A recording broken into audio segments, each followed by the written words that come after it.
ನಮಸ್ಕಾರ. ವನಜಾ ಮಲ್ನಾಡ್ ಬಂದಾಯಿತು, ಹೊಸ ವಿಡಿಯೋ ತಂದಾಯಿತು. ಬನ್ನಿ ಇವತ್ತು ಮನೆತನ ಸೀರಿಯಲ್ಲು ಹೇಗೆ ಮೂವ್ ಆಗುತ್ತೆ, ಏನು ಸ್ಟೋರಿ ನೋಡೋಣ. ಅದಕ್ಕೆ ಮುಂಚೆ ಸಬ್ಸ್ಕ್ರೈಬ್ ಮಾಡ್ಕೊಳ್ಳಿ, ಹಾಗೆ ಒಂದು ಲೈಕ್ ಕೊಡಿ. ಇಲ್ಲಿ ಮನೆತನದಲ್ಲಿ ಅವರ ಅಕ್ಕ ಅವಳಿಗೆ ದ್ರೋಹ ಬಗೆಬೇಕು ಅಂತಲೇ ಪ್ರತಿಯೊಂದು ವಿಷಯದಲ್ಲೂ ಕಾಯ್ತಾ ಇರ್ತಾಳೆ. ಆದರೆ ಅತ್ತೆ ಒಳ್ಳೆಯವಳು ಇರ್ತಾಳೆ. ಹಾಗಾಗಿ ಯಾವಾಗಲೂ ಅತ್ತೆ ಅವಳನ್ನ ಯಾವಾಗಲೂ ಅವಳನ್ನ ಕಾಪಾಡ್ತಾನೆ ಇರ್ತಾಳೆ. ಯಾಕೆ ಅಂತಂದರೆ ಏನು ಕಷ್ಟ ಆಗೋಕ್ಕೆ ಬಿಡೋದೇ ಇಲ್ಲ. ಆದರೆ ಪ್ರತಿಯೊಂದು ವಿಷಯದಲ್ಲೂ ಒಂದೇ ಮನೇಲಿ ಬೆಳೆದಿರ್ತಾರೆ ಅಕ್ಕ ತಂಗಿರು. ಆದರೆ ಅಕ್ಕ ತಂಗಿಗಂತೂ ಕಷ್ಟ ಕೊಡೋದು ಅಂದರೆ ಅಕ್ಕಗೆ ಭಾಳ ಇಷ್ಟ. ಅದರಲ್ಲೂ ಅವಳು ದೊಡ್ಡಮ್ಮಂಗೂ ಕೂಡ ತುಂಬ ಇಷ್ಟ. ತುಂಬ ಕಷ್ಟ ಕೊಡೋದು ಅಂದರೆ ತುಂಬ ಇಷ್ಟ ಆಗಿರುತ್ತೆ.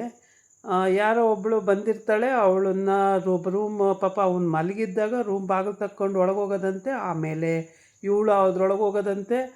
ಆಮೇಲೆ ಅಲ್ಲಿಂದ ಕಿರ್ಚ್ಕೊಂಡು ಓಡಿ ಬರೋದಂತೆ. ಆಮೇಲೆ ಮನೆಯವರೆಲ್ಲ ಓಡಿ ಬರೋದಂತೆ. ಆಮೇಲೆ ಏನಾಯಿತು ಅಂತ ಕೇಳೋದು. ಆಗ ಅವನೇ ಈ ಥರ ತಪ್ಪು ಮಾಡಿಬಿಟ್ಟ ದರ್ಶನ್ ಅಂತ ಹೇಳೋದು. ಇದನ್ನೇ ಇವರು ಫಾಲೋ ಮಾಡ್ಕೊಂಡು ಹೋಗ್ತಾ ಇರ್ತಾರೆ ಯಾವಾಗಲೂ. ಆದರೆ ಆಗಿರೋದೇ ಬೇರೆ ಆಗಿರುತ್ತೆ. ಇವ್ರು 3 ಜನ ಪ್ಲ್ಯಾನ್ ಇದು ಕ್ರಿಮಿನಲ್ ಐಡಿಯಾ ಉಪಯೋಗಿಸ್ಬಿಟ್ಟು ಇವ್ರು 3 ಜನ ಪ್ಲ್ಯಾನ್ ಮಾಡ್ಕೊಂಡಿರ್ತಾರೆ.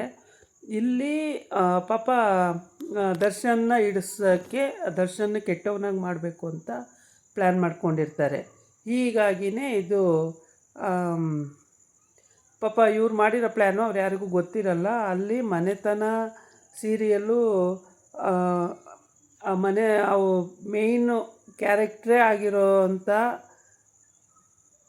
ಇವಳದೇ ಇದೆಲ್ಲ ಕುತಂತ್ರ ಬುದ್ಧಿ ಆಗಿರುತ್ತೆ.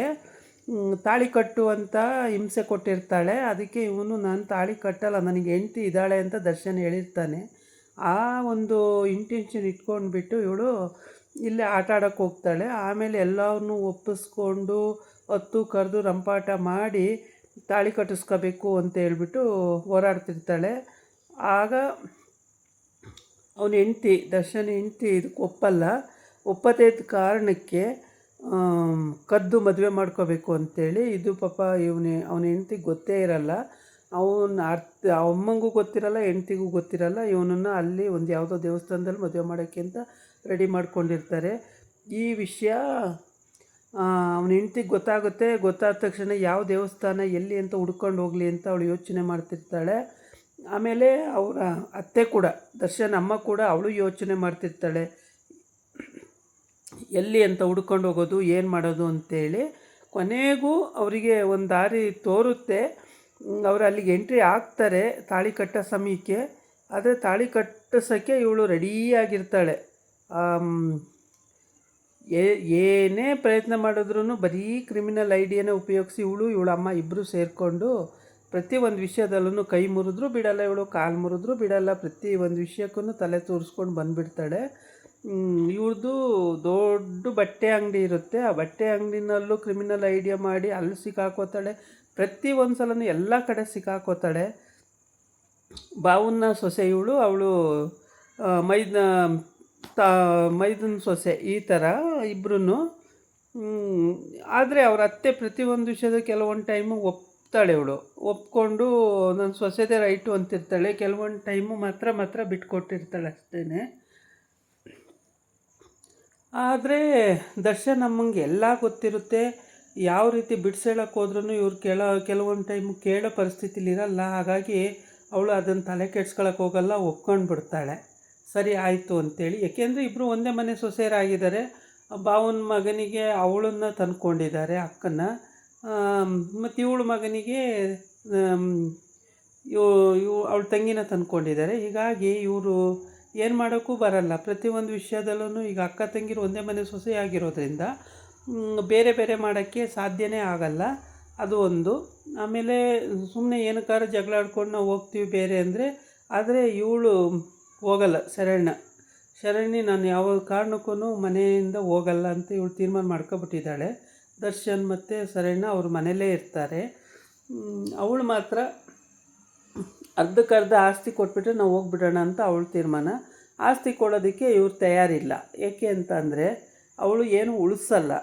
ಪ್ರತಿ ಒಂದು ವಿಷಯದಲ್ಲೂ ಕ್ರಿಮಿನಲ್ ಐಡಿಯಾ ಉಪಯೋಗಿಸ್ತಾಳೆ, ಏನೇನು ಉಳಿಸಲ್ಲ ಅವಳು. ಹಾಗಾಗಿ ಅವಳಿಗೆ ಏನು ಕೊಟ್ರು ಅವಳು ಉಳಿಸಲ್ಲ ಅಂತ ಗೊತ್ತಾಗ್ಬಿಟ್ಟಿದೆ. ಎಲ್ಲ ಅಪ್ಪನ ಮನೇಲಿದ್ದರೂ ದ್ರೋಹನೇ, ಇಲ್ಲಿ ಈಚೆ ಬಂದ್ರೂ ದ್ರೋಹನೇ, ಆಚೆ ಹೋದ್ರೂ ದ್ರೋಹನೇ. ಇವಳು ಪ್ರತಿಯೊಂದು ವಿಷಯದಲ್ಲೂ ದ್ರೋಹನೇ ಮಾಡ್ತಿರ್ತಾಳೆ. ಅವಳ ವಿಷಯ ಸರಣಿಗೂ ಗೊತ್ತಾಗಿದೆ. ಸರಣ ಅದನ್ನು ಬಿಡಿಸಿ ಹೇಳ್ತಾಳೆ, ಅತ್ತೆಗೆ ಹೇಳ್ತಾಳೆ, ದೊಡ್ಡ ಅತ್ತೆಗೆ ಹೇಳ್ತಾಳೆ, ದೊಡ್ಡ ಮಾವಂಗೆ ಹೇಳ್ತಾಳೆ, ಮಾವಂಗೆ ಹೇಳ್ತಾಳೆ, ಗಂಡಂಗೆ ಹೇಳ್ತಾಳೆ, ಎಲ್ಲರಿಗೂ ಹೇಳಿರ್ತಾಳೆ. ಎಲ್ಲ ಹೇಳಿದ್ರೂ ಇವಳನ್ನ ಕೆಲವು ಸುಮ್ಮನೆ ಆಯಿತು ಅಂತ ಎಲ್ಲ ಒಪ್ಕೊಂಡು ಹೇಳ್ದಂಗೆ ಕೇಳ್ಕೊಂಡಿರ್ತೀನಿ ಅಂತಾಳೆ, ಪುನಃ ಅದೇ ಕೆಲಸ ಮಾಡ್ತಾಳೆ. ಹೀಗಾಗಿ ಇವಳಿಗೆ ಯಾವ ರೀತಿಯೂ ಬುದ್ಧಿ ಕಲಿಸೋಕ್ಕೆ ಆಗ್ತಾನೇ ಇಲ್ಲ.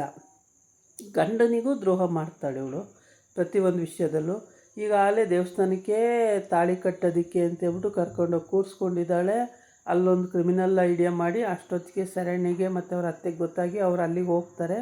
ಹೋಗಿ ಅಲ್ಲಿ ಬಿಡುಗಡೆ ಮಾಡಿಕೊಂಡು ಮತ್ತೆ ಅವನನ್ನು ಕರ್ಕೊಂಡು ಬರ್ತಾರೆ. ಹೀಗೆ ಇವಳದು ಎಲ್ಲ ಕಡೆನೂ ಅಷ್ಟೇ ಕ್ರಿಮಿನಲ್ ಬುದ್ಧಿನೇ ಉಪಯೋಗಿಸ್ತಾ ಇರ್ತಾಳೆ ಪ್ರತಿಯೊಂದು ವಿಷಯದಲ್ಲೂ. ಹಾಗಾಗಿ ಅವಳು ಶರಣ್ಯಗೆ ಅತ್ತೆಗಂತೂ ಅಂದರೆ ದರ್ಶನ್ ಅಮ್ಮಂಗಂತೂ ತಲೆ ಕೆಟ್ಟೋಗಿರುತ್ತೆ, ತುಂಬಾ ತಲೆ ಕೆಡ್ಸ್ಕೊಂಡಿರ್ತಾಳೆ. ಇವಳು ಏನು ಯಾವ ಥರನೂ ದಾರಿಗೆ ಬರೋದೇ ಇಲ್ವಲ್ಲ, ಪ್ರತಿ ಸಲವೂ ಇದೇ ಥರ ಮಾಡ್ತಾಳಲ್ಲ ಅಂತೇಳ್ಬಿಟ್ಟು ತುಂಬ ತಲೆ ಕೆಡ್ಸ್ಕೊಂಡಿರ್ತಾಳೆ. ಇವು ಮತ್ತು ಫಸ್ಟ್ ಒಬ್ಬಳು ಎಂಟ್ರಿ ಇದ್ಲು, ಈಗ ಒಬ್ಬಳೇ ಎಂಟ್ರಿ ಆಗೋಕ್ಕೆ ಇವಳೇ ಎಲ್ಲ ಐಡಿಯಾ ಓಡಿಸಿ ಕರ್ಕೊಬಂದು ಇಲ್ಲಿ ಬಿಡೋದೇ ಇವಳು. ಯಾರೋ ಶರಣ್ಯ ಅಕ್ಕ, ಅವಳೇನೆ ಕರ್ಕೊಬಂದು ಬಿಡ್ತಾಳೆ ಪ್ರತಿಯೊಂದು ವಿಷಯದಲ್ಲೂ. ಅಂದರೆ ತಂಗಿಗೆ ದ್ರೋಹ ಬಗೆಯೋದ್ರಲ್ಲಿ ಎತ್ತಿದ ಕೈ ಆಗಿದ್ದಾಳೆ. ಸ್ವಂತ ತಂಗಿಯಾದರೆ ಅಂದರೆ ಅಪ್ಪ ಒಬ್ಬನೇ ಇರ್ತಾನೆ, ಅಮ್ಮಂದಿರು ಇಬ್ಬರಾಗಿರ್ತಾರೆ. ಹಂಗಾಗ್ಬಿಟ್ಟು ತಂಗಿಗೇ ದ್ರೋಹ ಬಗೀತಾಳೆ. ಇದಾಗಿತ್ತು ಇವತ್ತಿನ ವೀಡಿಯೋ. ನಾಳೆ ಇನ್ನೊಂದು ವೀಡಿಯೋ ಜೊತೆ ಬರ್ತೀನಿ. ನಮಸ್ಕಾರ.